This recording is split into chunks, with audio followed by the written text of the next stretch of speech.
बिस्मिल्लाहिर्रहमानिर्रहीम, अस्सलाम वालेकुम। आप देख रहे हैं GNN और मैं हूं तनसीर ज़ैदी। मैं हूं सादिया सरवर। हेडलाइंस आपने जानी, बुलेटिन में हमारा साथ देंगी इकरा रियाज भी। बुलेटिन का बाकायदा आगाज़ करते हैं अहम खबर से। पाकिस्तान और IMF के दरमियान इक्तिसादी जायज़ा मुज़ाकरात में पेशरफ सामने आ गई है और ज़राए वज़ारत ख़ज़ाना के मुताबिक पाकिस्तान और IMF के दरमियान पीर या मंगल को मुआहिदा होने का इम्कान है। हुकूमत ने बिजली टैरिफ में बर वक्त इजाफे की यकीन दहानी करवा दी। 1 जुलाई से बिजली मज़ीद महंगी हो जाएगी। 1 जुलाई से बिजली की कीमतों में मज़ीद इजाफा होने का इम्कान है और आवाम जो पहले ही महंगाई में पिसे हुए हैं उन पर मज़ीद बोझ पड़ सकता है। फ्यूल कास्ट रिकवरी के लिए माहाना, छमाही और सालाना एडजस्टमेंट की जाएगी। ज़राए की जानिब से ये बताया जा रहा है। पाकिस्तान और IMF के दरमियान पीर या मंगल को मुआहिदा होने का इम्कान है।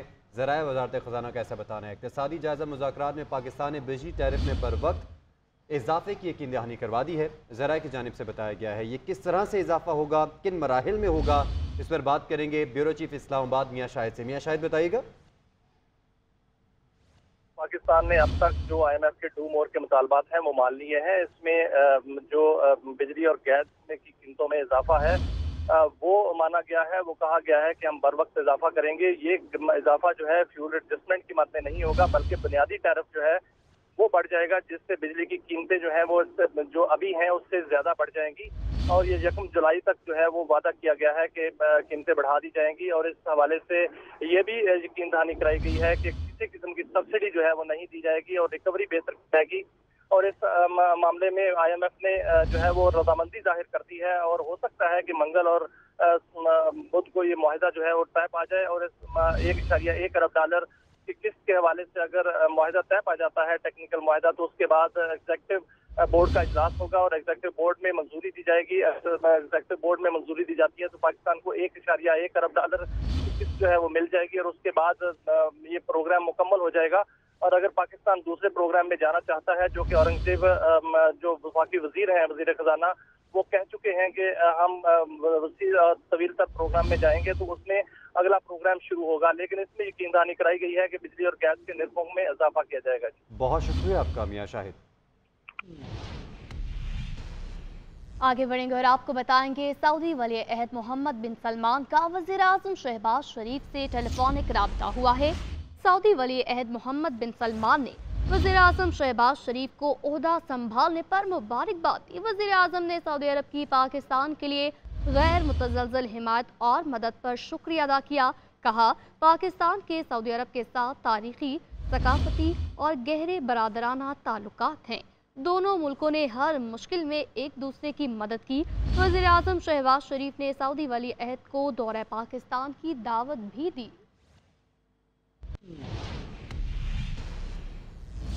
सेनेट उम्मीदवारों की जानिब से कागजात नामजदगी जमा करवाने का सिलसिला जारी। इसहाक डार, वसीम शहजाद, अनवारुल हक काकड़ और अमानुल्लाह किररानी के कागजात जमा। फैसल बाबडा ने भी कागजात नामजदगी जमा करवा दिए। नून लीग के तलाल चौधरी और परवेज रशीद भी सेनेट इंतखाबात में हिस्सा लेंगे। तहरीक इंसाफ का सनम जावेद को इलेक्शन लड़ाने का फैसला।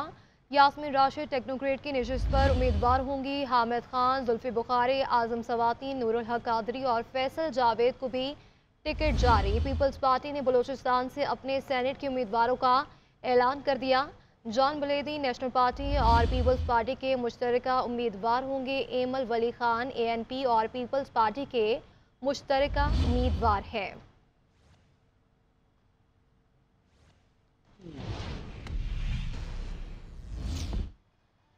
फैसल बावडा का सेनेट इंतखाब आज़ाद हैसियत में लड़ने का ऐलान। मीडिया से गुफ्तगू में कहा कि अली अमीन गंडापुर अपनी मुद्दत पूरी नहीं कर पाएंगे। अल्लाह की मदद आ गई तो नून लीग, पीपल्स पार्टी और हुकूमत 1-2 साल की होगी। कहते हैं, सच बोलने पर मुझे पार्टी से निकाला गया था। उस वक्त PTI चांद पर थी। बानी PTI का कद काट 7वें आसमान पर था। जो अभी पार्टी में बैठे हैं वो जड़ें काट रहे हैं। बानी चेयरमैन से गुजारिश है कि मौला जट की सियासत छोड़ दें।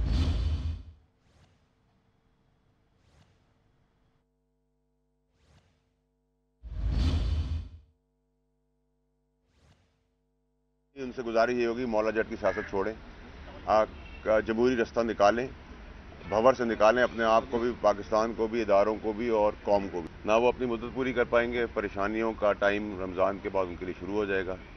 जो भी 9 मई के अंदर नॉमिनेटेड हैं, कोई भी आईनी तरमीम या आर्मी एक्ट में कोई चीज़ की ज़रूरत पड़ेगी तो वो होनी चाहिए भी और हो भी जाएगी और होगी भी। 9 मई के अंदर किसी को स्पेयर नहीं किया जाएगा। जहाँ तक आपने सेनेट चेयरमैन की बात की, अभी तो फेवरेट हॉर्स पीपल्स पार्टी के कैंडिडेट होंगे। जहाँ तक आपने काकड़ साहब की बात की, नामुमकिनात में से तो कोई भी चीज़ पाकिस्तान में नहीं है। अच्छा, जो 11 बजे ओथ ले सकता है और वही 11 बजे जेल भी 11 बजे। सेनेट इंतखाबात के लिए खैबर पख्तूनख्वा से भी कागजात नामजदगी जमा कराने का सिलसिला आखिरी रोज भी जारी। इस वक्त तक 10 से ज़ायद उम्मीदवार कागजात नामजदगी जमा करा चुके हैं। इस पर मजीद बात करते हैं कामरान अली शाह से। जी कामरान, बताइएगा। के लिए सूबाई इलेक्शन कमीशन के ऑफिस में कागजात नामजदगी जमा कराने की आज आखिरी तारीख है। 3 बजे तक कागजात नामजदगी जमा करवाए जा सकेंगे। खैबर पख्तूनख्वा से 11 नशस्तें हैं, जिसमें 7 जनरल है, 2 उलमा और टेक्नोक्रेट के और 2 खवातीन की नशस्तें हैं, जिस पर जनरल नशस्तों के लिए तकरीबन 71 अफराद ने कागजात नामजदगी वसूल की है। इसी तरह टेक्नोक्रेट के लिए 8 अफराद ने कागजात नामजदगी वसूल की है और खवातीन की सीटों के लिए 14 अफराद ने कागजात नामजदगी वसूल की है। इस वक्त तक कुल 14 अफराद जो है वो कागजात नामजदगी जमा करा चुके हैं, जबकि बाकी अफराद जो है वो 3 बजे तक कागजात नामजदगी जमा कर सकते हैं। खवातीन की नशस्तों पर 4 खवातीन ने इस वक्त तक कागजात नामजदगी जमा किए हैं। इसी तरह सुन्नी इत्तेहाद कौंसिल के इरफान सलीम ने कागजात नामजदगी जमा कराई है। खवातीन की नशस्तों पर आयशा बानो ने कागजात नामजदगी जमा कराई है। महवश अली खान ने कागजात नामजदगी जो है वो जमा कराई है और दीगर जो उम्मीदवार है वो भी कागजात नामजदगी जमा कराने के लिए सूबाई इलेक्शन कमीशन के दफ्तर आ रहे हैं और 3 बजे तक ये कागजात नामजदगी जमा कराई जा सकेंगे। जी, खबर यह है, मुबैना फ्रॉड केस में इस्लामाबाद की सेशन अदालत में पेशी के दौरान सहाफ़ियों से गैर रस्मी गुफ्तगू में फवाद चौधरी ने कहा है कि मौजूदा हुकूमत मई तक नहीं चल सकती। आसिफ अली जरदारी को खैबर पख्तूनख्वा से 1 वोट नहीं मिला। मौजूदा हुकूमत को हटाने में खैबर पख्तूनख्वा का किरदार अहम होगा। मौलाना फजल रहमान ने लॉन्ग मार्च का फैसला कर लिया तो हुकूमत चली जाएगी। मौजूदा हुकूमत को मोदी सरकार और ऐयान अली के अलावा कोई नहीं मानता। परवेज इलाही और मुनीस इलाही से मुतालिक मुकदमात पर गुज़श्ता समाअत का तहरीरी हुक्मनामा जारी कर दिया गया। स्पेशल सेंट्रल कोर्ट ने मुनीस इलाही के रेड नोटिस पर रिपोर्ट तलब कर ली। FIA लाहौर ने मुनीस इलाही की जायदादें मुंजमद करने की रिपोर्ट भी पेश की है। मजीद कार्रवाई 18 अप्रैल तक मुलतवी कर दी गई। उधर लाहौर की एंटी करप्शन अदालत में रिंग रोड एक्सटेंशन मंसूबे की मंजूरी का मुकदमा कैसरा इलाही, रासिक इलाही और ज़हरा इलाही के अबूरी जमानत में 22 मार्च तक तौसील। अदालत ने मुल्ज़िमान को अदालत में शामिल तफ्तीश कर दिया।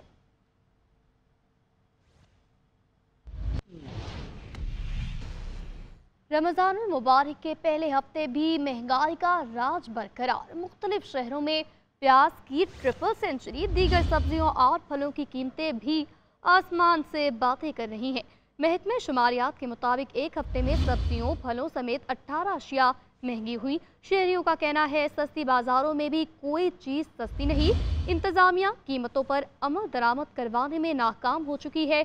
मुख्तलिफ शहरों में प्याज की ट्रिपल सेंचुरी, जबकि दीगर सब्जियों और फलों की कीमतें भी आसमान से बातें कर रही हैं। शहरियों का कहना है सस्ते बाज़ारों में भी कोई चीज़ सस्ती नहीं मिल रही। रमज़ान मुबारक के पहले हफ्ते में भी महंगाई का राज बरकरार है, जबकि महकमा शुमारियात के मुताबिक एक हफ्ते में सब्जियों फलों की कीमतों में इजाफा हुआ है।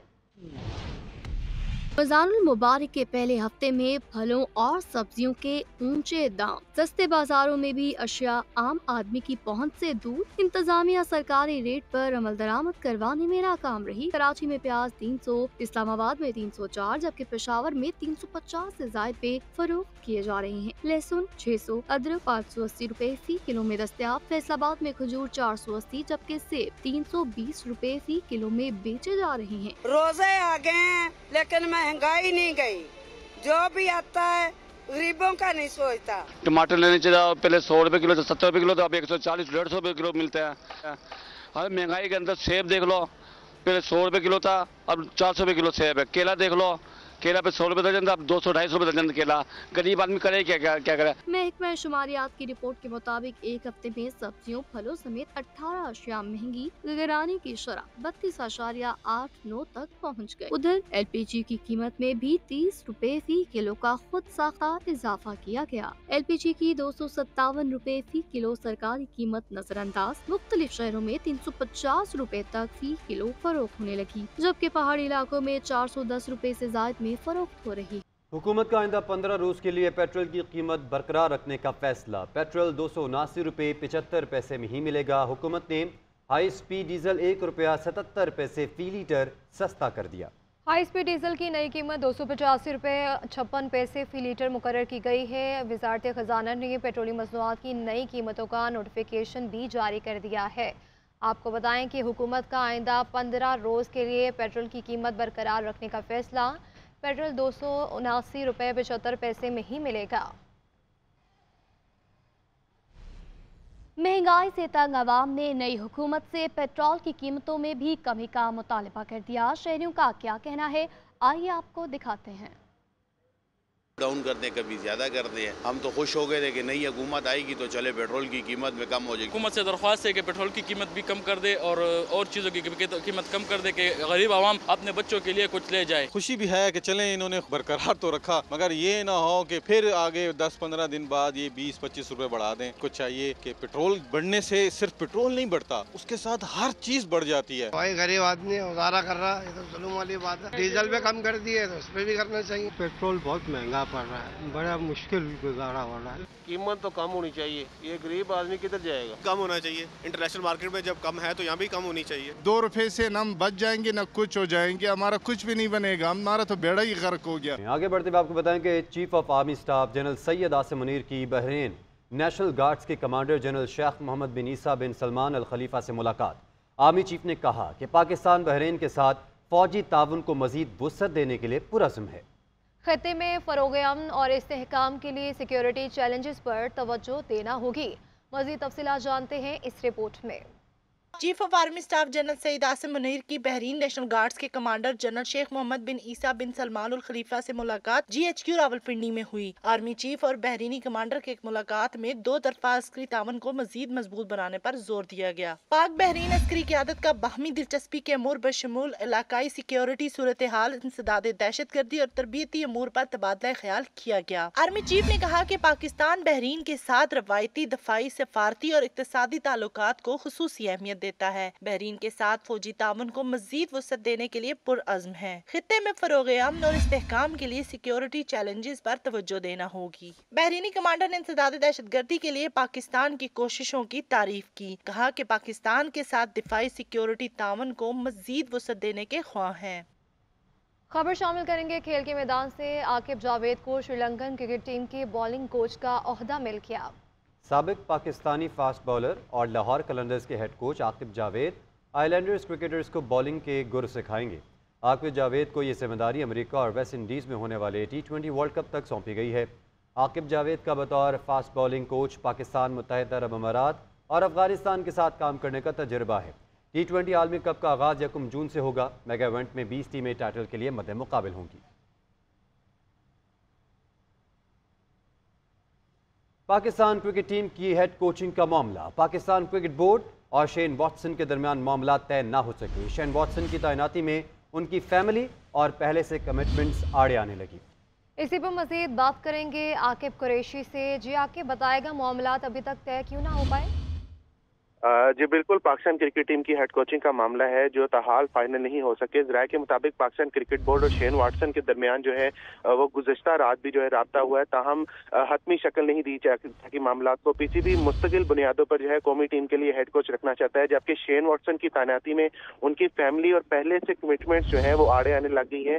शेन वाटसन IPL में दिल्ली कैपिटल्स के कोचिंग पैनल में शामिल है, जबकि T20 वर्ल्ड कप में Shane Watson ICC broadcasting team का हिस्सा है और शेन वाटसन इसके साथ अमेरिका की मेजर क्रिकेट लीग में सैन फ्रांसिस्को टीम के हेड कोच भी हैं, जिसके बाद शेन वाटसन और पाकिस्तान क्रिकेट बोर्ड के मामला जो है वह हल होते हुए नजर नहीं आ रहे। ज़राए के मुताबिक शेन वाटसन ने जो सालाना 55 करोड़ की डिमांड की थी वो भी पाकिस्तान क्रिकेट बोर्ड जो है मानने को तैयार नहीं है। ठीक है, आपके बहुत शुक्रिया। ब्रेक के बाद आपको बताएं कि इस्लामाबाद की इंसदादे दहशतगर्दी अदालत के जज अबुल हसनान जुल्करनैन पर मिसकंडक्ट का इल्ज़ाम है। इस्लामाबाद हाई कोर्ट ने एडमिनिस्ट्रेटिव कमेटी को मामला इंतजामी साइट पर देखने के लिए नोट लिख दिया है। मज़ीद जानते हैं इस हवाले से अदरीस अब्बासी से। जी अदरीस, बताएगा नोट में क्या लिखा गया?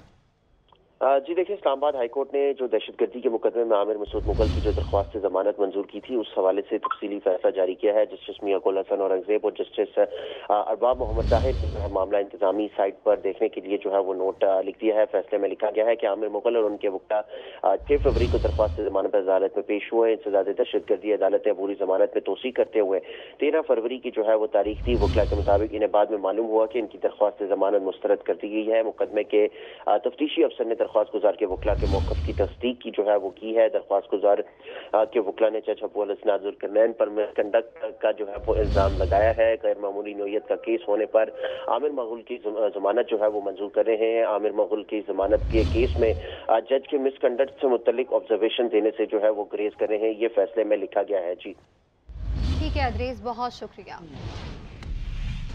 आगे बढ़ेंगे और आपको बताएंगे कि वज़ीर आला पंजाब मरियम नवाज शरीफ का वज़ीर आज़म मोहम्मद शहबाज शरीफ के मुआशी रोड मैप का खैर मकदम। इस मुतालिक उनकी जानिब से मज़ीद क्या कहा गया, जान लेंगे वासिफ महमूद से। जी वासिफ। देखें, वज़ीर आज़म पाकिस्तान मोहम्मद शहबाज शरीफ की जानिब से जो मुआशी रोड मैप दिया गया है, उसके ऊपर वज़ीर आला मरियम नवाज ने उसका खैर मकदम किया है और उन्होंने कहा है कि ये एक तारीखी और इनकलाबी कदम है। बैरूनी सरमायाकारी के फ़रोग़ के लिए वज़ीर आज़म ने जो अपना रोड मैप दिया है, वो उनके जो विजन है वो काबिल तहसीन है और पाकिस्तान को मुआशी बहरान से निकालने के लिए वज़ीर आज़म के साथ पूरी कौम खड़ी है और सबको मुत्तहिद होकर मुल्क की मुआशी तरक्की और इस्तेहकाम के लिए कोशिश करनी होगी। खासतौर पर उन्होंने ये कहा है कि ज़राई शोबे में कम लागत से ज्यादा पैदावार बढ़ाने का जो उसूल है और वो बेहतरीन हदफ है। अपडेट करने के लिए आपका बहुत शुक्रिया।